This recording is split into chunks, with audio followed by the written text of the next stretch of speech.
Hello, Alan here, and today I'm going to give a bit of a history lesson on a late medieval heresy called Conciliarism, which was prominent in the 14th, 15th, and early 16th century, but hasn't really existed anywhere since then. It's a Catholic heresy. It doesn't come from Protestantism or Eastern Orthodoxy.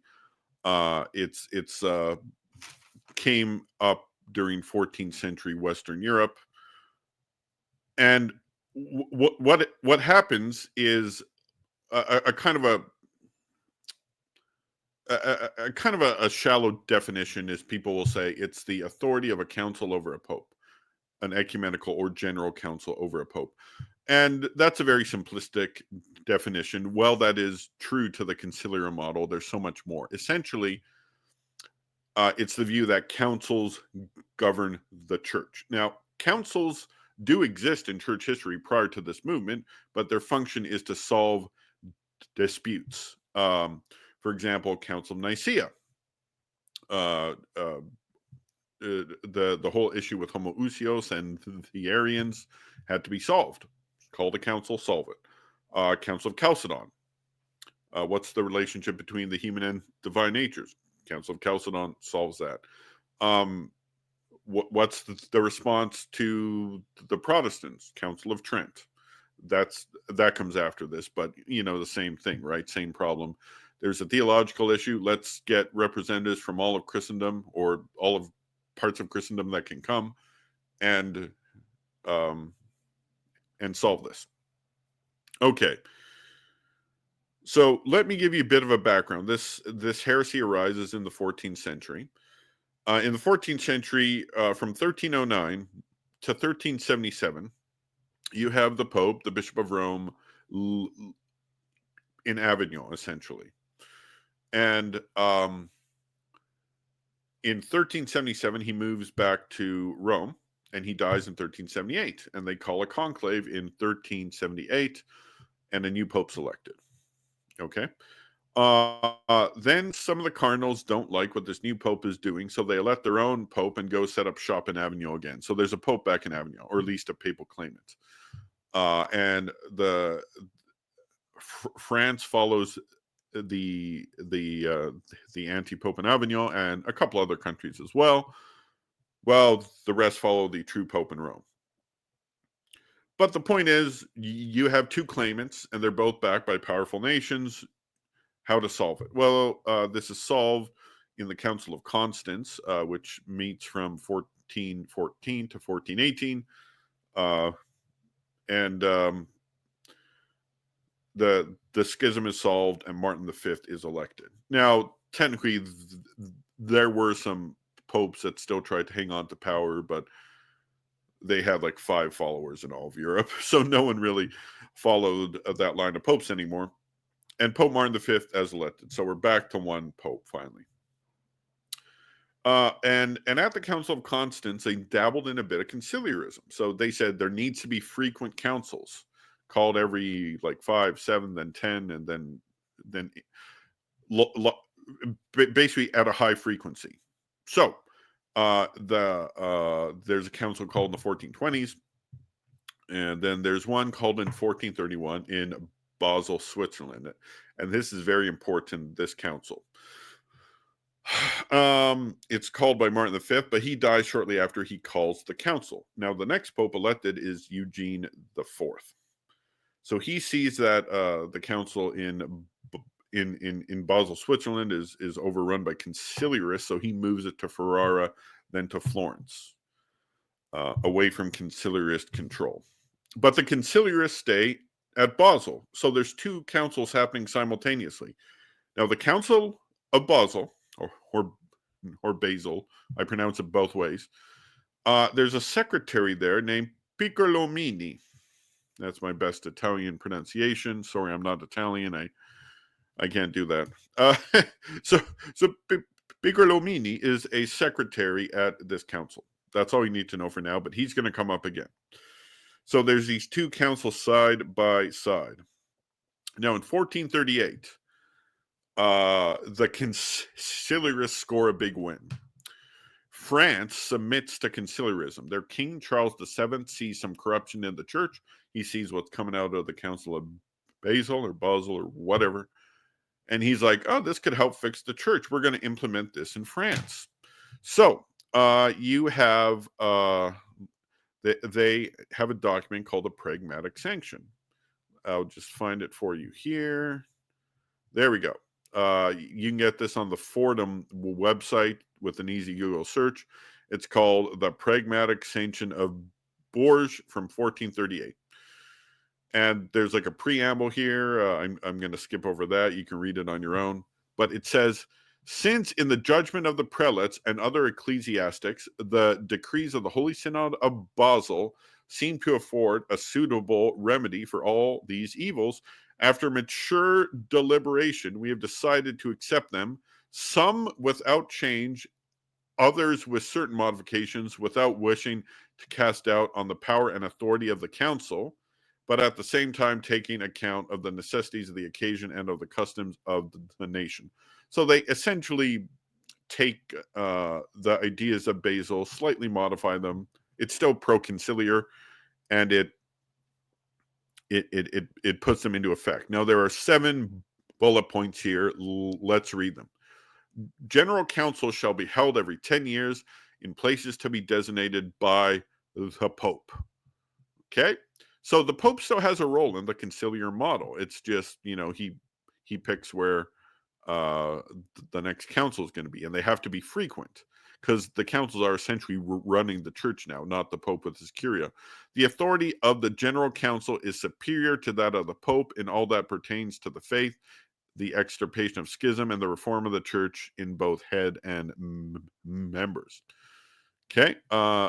3, election is reestablished for ecclesiastical offices, but the king or the princes of the kingdom, without violating the canonical rules, may make recommendations when elections are to occur in the chapters or the monasteries. So you got a bit of proto-Gallicanism here. France always had this tendency, really, and it's only finally defeated at the French Revolution, ironically, and they learned the mistake of having the state run the church in the French Revolution. All right, I continue. 4, the Pope shall not have the right to reserve the collation of benefices or to bestow any benefices before it becomes vacant. So, 5, all grants of benefices made by the Pope in virtue of the droit d'expectative are hereby declared null. Those who shall have received such benefices shall be punished by the secular power. The Pope shall not have the right to interfere by the creation of canonships. 6, appeals to Rome are prohibited until every other grade of jurisdiction shall have been exhausted. So you can still appeal to Rome, but it's the very last resort. So again, the Pope plays a role. His power is just being cut back. And 7, the Anates are prohibited. What are the Anates? Well, there was an abuse in the medieval church called the Anates. It's a tax on the bishops that they have to pay their first year of salary as a bishop to Rome. In fact, King Henry VIII, a couple years before he broke with Rome, he rearranged the Anates. I think this was 1532. So a couple years before he breaks with Rome, he rearranges the Anates to be paid not to Rome, but to him. So that's that's off topic, though. That's nothing to do with our discussion. So you can see these reforms. This is heavily influenced by the Council of Basel. Now, this is 1438. Now, in 1439, the council in Basel claims to annul,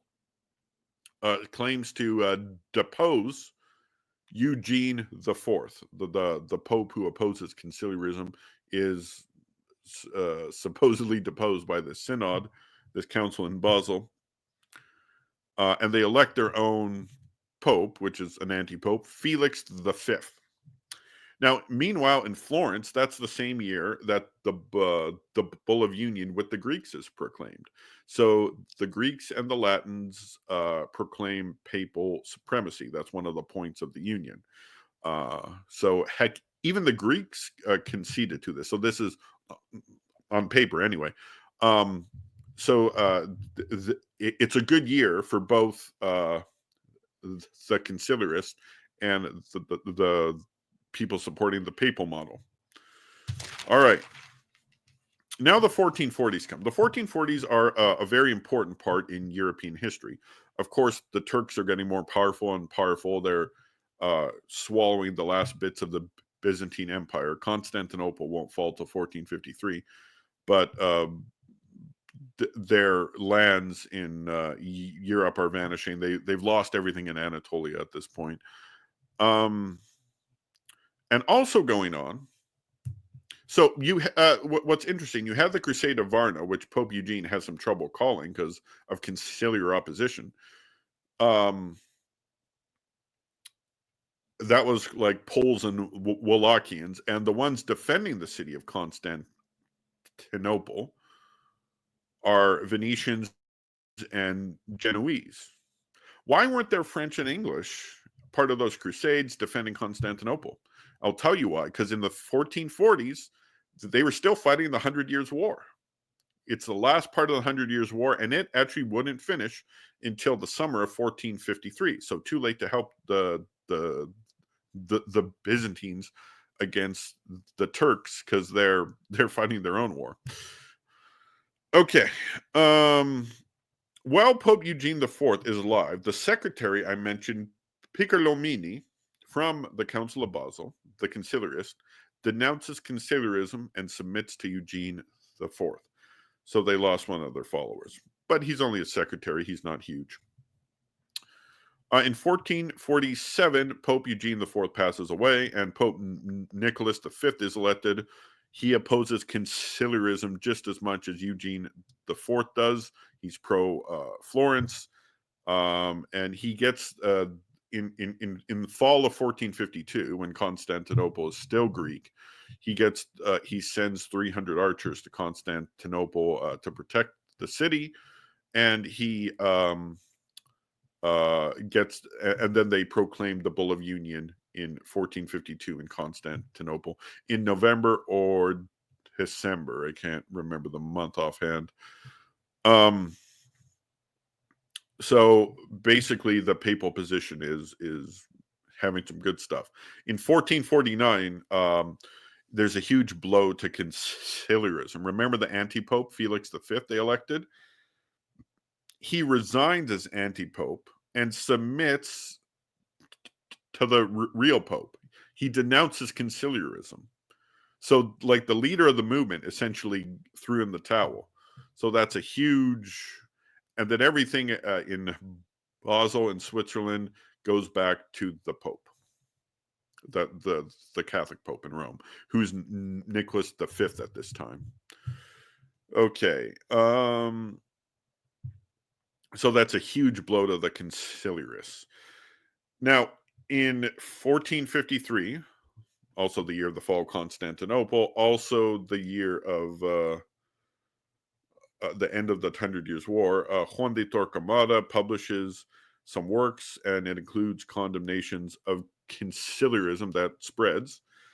And in 1455, Pope Nicholas the Fifth passes away, and Calixtus III is elected, and he supports Florence. Now, it's interesting, at the 1455 conclave, one of the Greek bishops who is pro-union and stayed union, Cardinal Bessarion, was almost elected pope. Almost!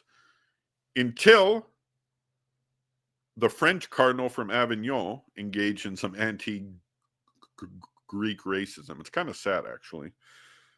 Okay. Now, Pope Calixtus III was only pope briefly for 3 years, but he's pro-Florence, anti-conciliar. Now, so he dies in 1458, and they elect a new pope, and it's Piccolomini. Pius II Piccolomini, whose writings are one of the main sources for this talk. Pope Pius II wrote a lot, and including this kind of it's kind of a journal almost. He wrote for every year.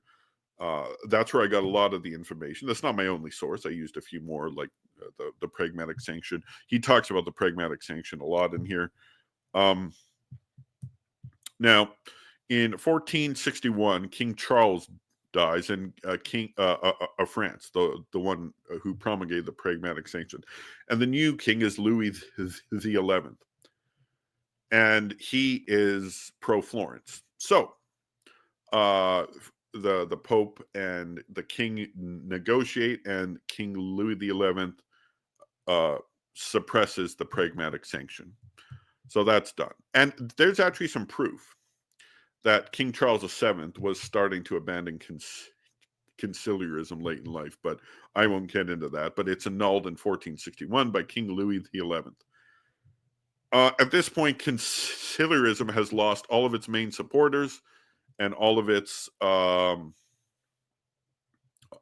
power, essentially. Now, the idea still exists, but even that is rapidly on the decline. And although Florence has affirmed the traditional position, it has not